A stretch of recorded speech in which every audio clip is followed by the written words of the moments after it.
Auzubillahi minash-shaytanir-rajim. Bismillahir-rahmanir-rahim.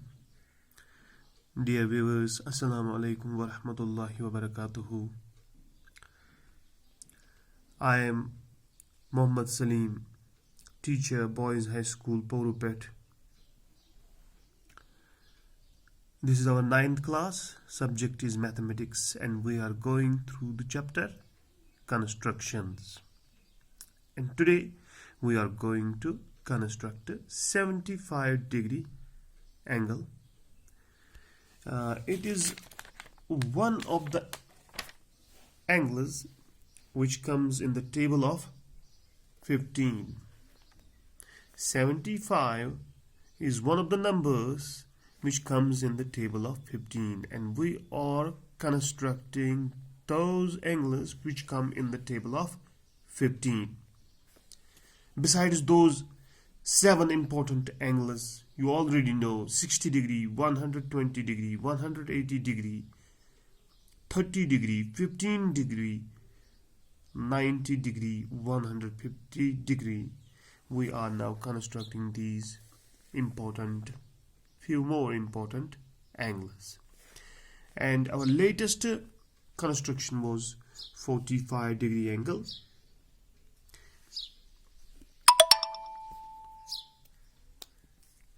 This 45-degree angle.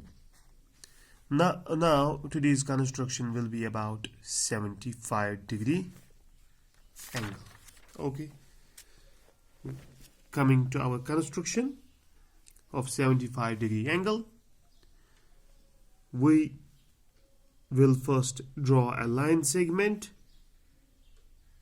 of suitable length, whatever length we like, and I often take the length of this line segment AB as 6 centimeter.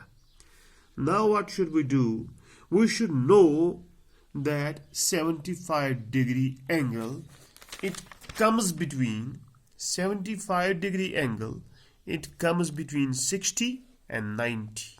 75 comes between 60 and 90. That means we have to construct a 60-degree angle as well as 90-degree angle, and then we will bisect them to form 75-degree angle.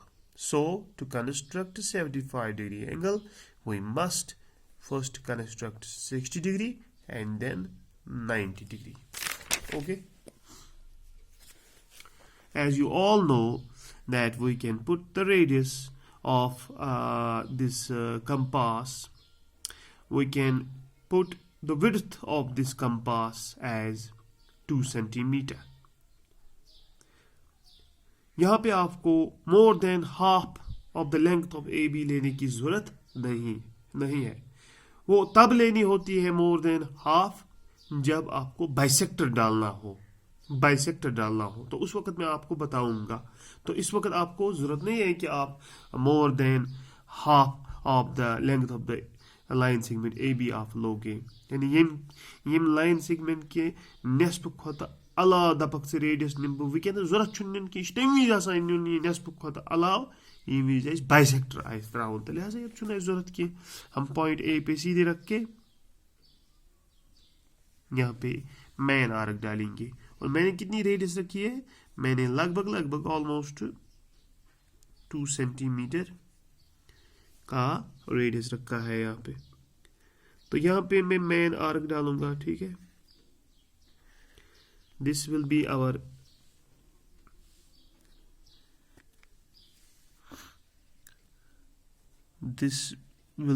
main arc.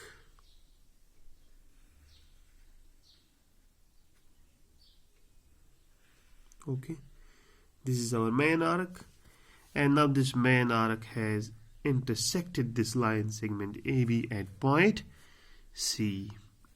Okay, we will name it as point C. Okay, then put the needle of this compass. अब हम compass की जो needle है वो point C पे रख के यहाँ पे एक आर्क डालेंगे जो कि मेन आर्क को इंटरसेक्ट करेगा.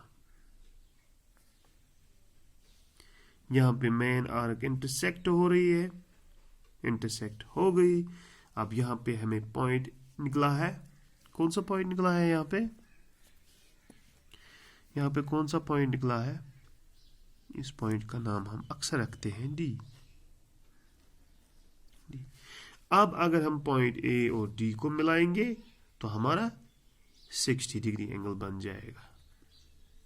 क्या बन जाएगा? 60 डिग्री एंगल बन जाएगा। तो जैसे ही हमने 60 डिग्री बनाया, अब हम 90 बनाएंगे, फिर उसके बीच में हमें 75 डिग्री एंगल बन जाएगा। तो अब हम 90 डिग्री एंगल बनाने वाले हैं। देखिए, आप गौर ध्यान से देखिए। अब हम पॉइंट डी पे रख के यहाँ पे एक और आर्क डालेंगे जो कि मेन आर्क को फिर से इंटरसेक्ट करेगा एक पॉइंट पे, और ये पॉइंट हमारा रहेगा पॉइंट ई। ठीक है, तो ये अगर हम पॉइंट ए और पॉइंट ई को मिलाएंगे तो 120 डिग्री बन जाएगा। हमें तो 90 बनाना है, हमें 90 बनाना है, ये तो 120 बन गया है। 60 120, अगर आपको याद होगा 60 और 120 के बीच में ही 90 डिग्री एंगल होता है। 90 degree lies between 60 degree and 120 degree. These are the basic angles, 60 degree and 120 degree. And in between them lies 90 degree. So we have got 60 degree and 120 degree. And we will bisect this angle formed between 60 degree and 120 degree. And we will get 90 degree. हमें 90 degree मिल जाएगा। तो हम क्या करेंगे, यहाँ पे हम अब इस 60 और 120 के बीच में इस जो एंगल बनता है उसको बाइसेक्ट करेंगे। और अब हम बाइसेक्ट इस वक्त जब करेंगे तो more than half of the length of ED हम लेंगे, क्योंकि अब हमारे पास ये ईडी लाइन सेगमेंट है, हमें इसको बाइसेक्ट करना है। तो इस वक्त हम इसकी जो कंपास की जो रेडियस है अब उसको बढ़ा सकते हैं। देखिए, यहाँ पे डी ई है, हमने उतनी ही लेंथ रखी है, हम उतना ही रख सकते हैं, तो बढ़ा भी सकते हैं। तो यहाँ पे हम आर्क ऊपर देंगे। ठीक है, कहाँ से? डी से। अब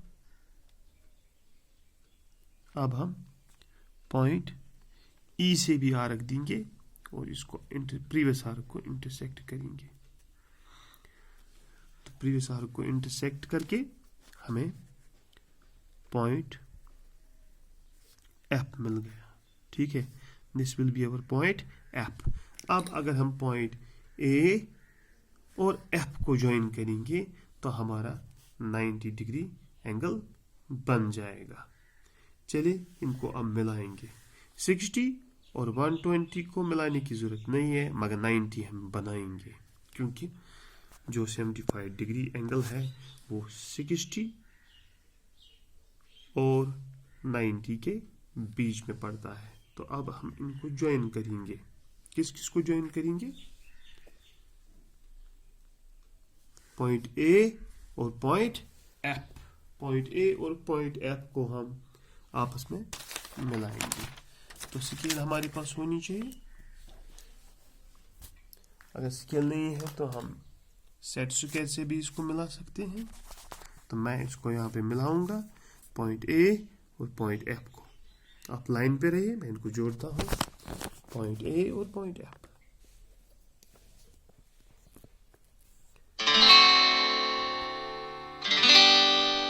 चलिए पॉइंट ए और पॉइंट एफ को आपस में मिलाते हैं। पॉइंट ए और एफ मैंने मिलाया तो यहाँ पे हमारा एंगल जो बन गया, ये बन गया 90 डिग्री एंगल। अब हमें तो 75 डिग्री एंगल बनाना है। We have to construct 75 degree angle. उसके लिए हमारे पास 60 डिग्री और 90 डिग्री होना चाहिए, और बिल्कुल हमारे पास 60 और 90 मिल गया है। 60 एंड दिस इज अवर 90। अब एक चीज करेंगे, यहाँ पे हम एक और पॉइंट डालेंगे। क्योंकि ये रिप्रेजेंट करता है 90 को। ऊपर हमें ज़रूरत नहीं है, हमें ये पॉइंट चाहिए 60 और 90, ये पॉइंट चाहिए। इस पॉइंट का नाम हम रखेंगे G। ठीक है, ये पॉइंट G है और ये पॉइंट D है। अब ये जो GD है इसको बाइसेक्ट करेंगे। जो यहाँ पे एंगल बन रहा है 60 और 90 के बीच में, उसको बाइसेक्ट करके हमारा 75 डिग्री एंगल बन जाएगा। अब हम क्या करेंगे, फिर से हम कंपास लेंगे, इसको हम अब नज़दीक ला सकते हैं। स्केच पेन यानी पेंसिल और कंपास की जो नीडल है उसको हम नज़दीक ला सकते हैं। अगर मैं यहाँ पे D पे रखूँ और यहाँ पे जो स्केच पेन है वो पॉइंट G पे पड़ रहा है, तो यानी इसमें इतना ही रेडियस ले रहा हूँ, मैं इससे ज़्यादा भी ले सकता हूँ। चलिए, मैं इससे ज़्यादा भी ले सकता हूँ, कोई प्रॉब्लम नहीं है, मगर हाफ नहीं ले सकते हैं। GD का हाफ नहीं ले सकते हैं, या GD का हाफ से कम नहीं ले सकते हैं, हाफ से ज़्यादा। तो जितना हम चाहेंगे यहाँ तक हम ले सकते हैं। चलिए, उतना लेने की ज़रूरत नहीं है, यहाँ से यहाँ आर्क डालेंगे। ठीक है, या हम यहाँ आर्क डालेंगे। चलिए जी, देखिए यहाँ पे आर्क डालेंगे।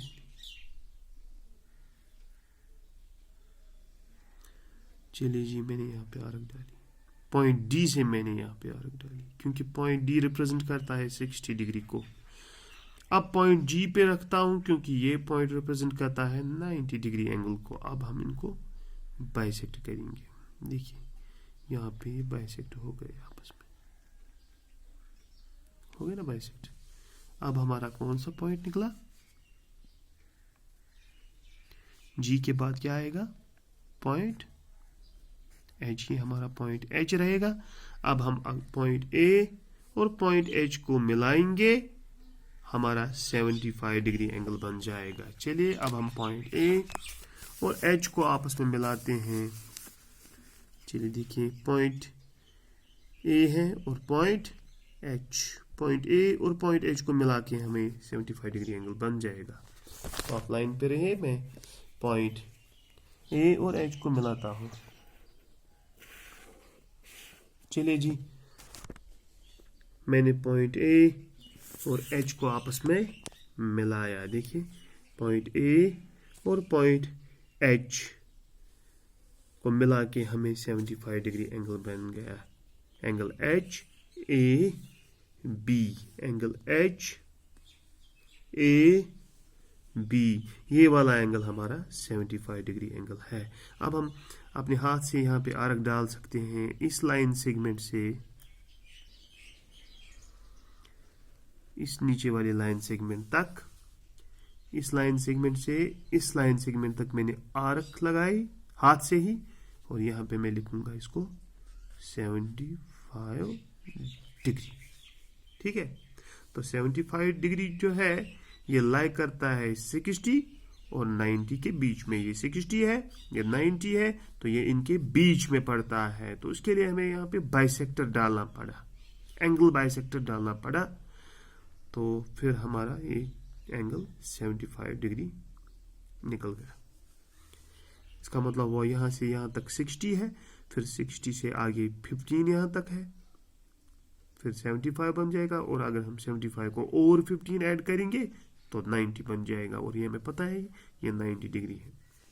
Okay, this was our construction of 75 degree angle, which is one of the important angles which we had to construct. Hope you will see this video 2 or 3 times and get your concept clear about construction of 75 degree angle. तो आज के लिए इतना काफ़ी है। शुक्रिया। Thank you for watching.